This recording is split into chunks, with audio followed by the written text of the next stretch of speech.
Hello, James here. Just wanted to showcase some of the new features that we've been working on late last year, and they're about to go live as part of our first release of 2022. You should see these pop into your account in early February, but you'll also receive an email notification when they do go live. The first thing you'll probably notice when you log into your account once they're live is that this folder structure in the menu over here in the media library has changed slightly. So it's nice and compact at the moment, but it also is now shared between your media, your playlists, and your schedules. So this just means that you can create a folder structure that combines any of these three menus into one. By default, you'll have your existing playlists and schedules combined into a folder like this, and it'll say all playlists and all schedules, but then you can take them from there and you can organize them however you need to moving forward. We've added a handy little filter at the top over here as well, so that way you can navigate between the three elements that could be in these folders. Because they're shared, we're not going to put them all just individually, so you've got all of your files combined. You're actually toggling between the three menus as you would on the left over here, but you can now do it at the top over here as well. We've even added in this handy little counter so you can see how many of each type are contained within this folder. So in this case, we've got 17 media files, a single playlist, but no schedules. So have a bit of a play around with that and you'll be able to move between the three folders pretty freely. What you can do then is you can set up your folder structure in a couple of different ways. Two options that I've got here are you can open this up and you can see that we can actually just keep the content, playlists and schedules separate as you normally would. So in here under the content folder you'll see I've uploaded some images, but we don't have any playlists or schedules. Likewise, you could create a folder here for playlists and a folder here for schedules and do the same thing, navigating between the three of them. So this will keep Fusion pretty much the same as what it has been. You don't have to have it within a subfolder either. The second option is a little bit more of an intuitive way to do it, is if you're running certain campaigns or have certain content related to a specific type of screen, you could create that entire folder and then combine all of those elements together. So in this case, under the media section for the January 2022 promo, for example, you could upload all of the content related to that, then you could put your playlists in that same folder and then create the schedule as you need it. So it's just a really handy way to keep all of these related elements together and have it in a different folder as you need. The next thing that we've added in on this menu structure is the ability to drag to rearrange or drag to include these folders in certain subgroups. So you notice I could take this default folder and put it within this subfolder over here, and now it's embedded within here, or likewise I could move it out and just plop it in here. So it gives you a lot more control now when organizing your folder structure and allow you to organize your content in a way that makes sense to you. So there are a couple of the neat new features that we're combined. We'd love your feedback on this if there's any thoughts that you have, because we're always looking to improve the way that this is currently working. The next thing that we've done is under the playlist section, added a whole heap of new features within the playlist itself. The first one will be this default settings under the settings and the playlist section. In order to get here, navigate to your playlist section, click on the little the settings icon, and then you'll bring up this default settings. The media fit settings were released late last year as well, so keep an eye on that if you want to set how your content's being handled once you import it into a playlist. But the new one is this media duration. So this has been a very popular piece of feedback that we've had, is being able to specify exactly how long images, websites and templates have as their default duration when added to a playlist. So down here under the settings, you can actually specify, instead of it being 3 seconds, which is our current default, you could make that 10 seconds. So now this will be applied to any images, websites and templates that you put into a playlist. You'll also notice that we've changed this convention slightly. So before it was just seconds and you had to say if I wanted on for 5 minutes, you'd have to put in that number of seconds. But now we've actually changed it to allow you to put in hours, minutes and seconds. So the new convention in this case would be 10 seconds here, but if I wanted to make it 10 minutes and 10 seconds, I would just put the 10 in front of it. And likewise, if I wanted to make it 1 hour, 10 minutes and 10 seconds, I could do that.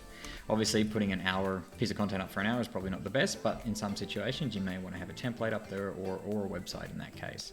So just keep that in mind, that convention has changed both here within the default playlist section as well as in the playlist section itself. I'll save this now, and then that is applied to any new features that we have.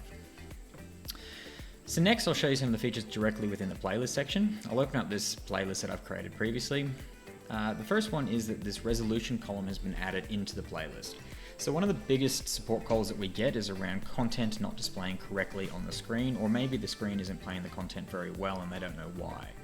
So now that we've added this resolution column, you'll be able to see that this piece of content has a resolution of 1920 by 1080, which is great. But if this file down here, for example, isn't really working well, or if it's getting stuck, you'll notice that this is slightly higher resolution than would be typically playable on most devices. So keeping an eye on this resolution is a really good way to identify any specific issues that you may have. The next is under the duration column. We've updated that same convention to allow for hours, minutes, and seconds, but we've also added in the ability to mass edit some of these files as well. So if I tick on these 4 files at the top, you'll see we have this new duration box at the top where we can actually override the duration set within here. So if I wanted to make these 3 15 seconds, for example, I could type in 15, press the tick box, and now you notice that these are updated to 15 seconds. So a really handy way just to make any changes to the duration if those files are already in there or you want to update it at some point. The next thing is for our advanced and pro license holders. Under the content level scheduling, we've now added in the ability to apply the schedule that you've created for this specific piece of content to multiple items within the playlist. So let's just create a quick schedule and say I only want this content to play on Monday and Tuesdays. You can say all day, which is fine, starting from today. If I hit apply and exit, that now has been applied to that single piece of content, as it would have in the past. Let's just say I want to copy that to multiple items. I could tick those items that I want to apply the same content schedule to, go back to that content level scheduling, and now this apply to selected option is available. So from here, if I click apply to selected, you'll notice that copies that down and it is now applied to all those media items at the same time. Pretty handy feature if you've got multiple items that you want to set that schedule up for at the same time. A quicker way to do that as well could be just selecting multiple items right from the beginning, coming in and making that content level schedule. So I could say I want these ones to be Wednesday through Saturday, and then I can also hit apply to selected, and that'll immediately apply to all those pieces at the same time. So keep that in mind when you're doing any content level scheduling, that can be copied across. The new feature that we've added over here for advanced and pro license holders as well is the ability to replace a piece of content within this playlist. So if you have set up your content level scheduling, which could perhaps include multiple items, multiple schedules, and you don't necessarily want to go and redo that, you can actually hit the replace button now. You'll see at the top it explains exactly what that piece of content is, and here you've got your media selector. So you can search through your content, you could select a folder, or you can upload a new file directly into your media library from here, or we could just scroll through any of the content that exists and say, okay, I'd like to replace it with this one. As soon as I hit replace, you'll notice that content example 2 over here is going to change to content example 12. So just a really quick way, if you've already set up and done a lot of the work around your content and the content level scheduling, just to replace that feature in there. So the next thing that we've got is if anybody's testing our Designer Studio at the moment, which we're pegging to launch in sometime in February, the overlay feature has changed slightly and we've cleaned up the UI at the top over here. So the overlay feature is now a single button and it brings up this modal which allows you to select any of the overlays that you've created in our template designer. So if I want to put the clock overlay on this playlist, for example, I would select that, press set overlay, and now it's in this nice neat little button instead of being in 2. If you want to remove that, you can click on it again, click remove, and then it's removed that overlay. If anybody would like to test our Designer Studio, we can give you access. Just get in touch with us and we can apply that to your account. The other thing that we've added in is we've simplified the button structure up here. We used to have 2 buttons for media and playlist, but we've now put this into a nice little drop down. The features are exactly the same. If I click on media, this is your media modal as well as under the playlist section. Both are exactly the same. We've just tidied that UI up slightly. The next big thing that we've added is we've changed the terminology around our publish button. So we've had a little bit of confusion and a lot of feedback from customers saying, how do I save a playlist if I've created it, as opposed to just publishing it? So we've changed this to say save and publish. So now if I click on this, if I haven't assigned this to any screens at the moment or screen groups, then you can just hit save and it's pretty clear that that's just going to save the playlist into your playlist library. Likewise, if you come up here and select this screen, for example, you'll notice that it says save and publish. So we've just cleared up the terminology slightly around that. The other thing that you may have noticed is that we've added this new status in here under any of the screens that you're applying this to show whether it's currently online and whether there's any content currently assigned to it. So this is a really handy feature because one of the biggest support calls that we do get is around, well, I've published this playlist, but the content hasn't updated on my screen. So what do I do? So putting this nice little information in here will give a lot more clarity around, well, what's the current status of my screen and can it receive content updates? Same with screen groups. You've noticed that there's 3 offline here, so it gives you this nice little prompt here to say, okay, I might need to go check my screen and make sure that the content is going to update by updating the either making sure that the internet connection's on or the screen itself is online. We do have our little Get Support button up here, which will open up a support page so that you can do some troubleshooting, but always just check that it is connected. If I were to hit save and publish and there are some screens offline, we've put in this secondary prompt saying, well, these 4 screens are offline and they've been offline for X period of time, so you're not actually going to receive the new content. But however, if you do publish it, it will download when it comes back online. So if you know that these screens are offline because you've got your screen is scheduled to turn off at specific times of the day, then you can hit publish. As soon as they pop on in the morning, then that content will download. So if I hit save and publish now, if they're online within about 40 seconds, again, that content will be updated on the screens. So there's some of the features directly within the playlist that we're pretty excited to share with you. As always, if you've got any feedback on any of this, please do let us know.